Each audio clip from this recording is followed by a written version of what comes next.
జై శ్రీకృష్ణ. అందరికీ సంక్రాంతి పండుగ శుభాకాంక్షలండి.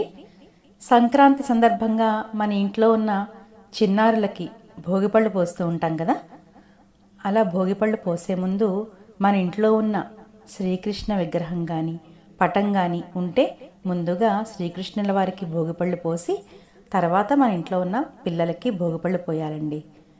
ఈ భోగిపళ్ళు పోయడం వలన చిన్నపిల్లలకి అనారోగ్యాలు కానీ నరదృష్టి కానీ ఇలాంటివి ఏవైనా చెడు ఏవైనా ఉంటే కనుక ఈ భోగిపళ్ళు పోయడం వలన దిష్టి అంతా పోయి వాళ్ళు సంతోషంగా ఆరోగ్యంగా ఉంటారు అని పెద్దలు చెప్తారు.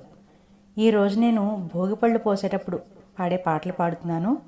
మీకు కనుక నా పాటలు నచ్చినట్లయితే తప్పకుండా నా ఛానల్ని సబ్స్క్రైబ్ చేయండి ఫ్రెండ్స్. అలాగే అందరికీ షేర్ చేయండి. Thank you.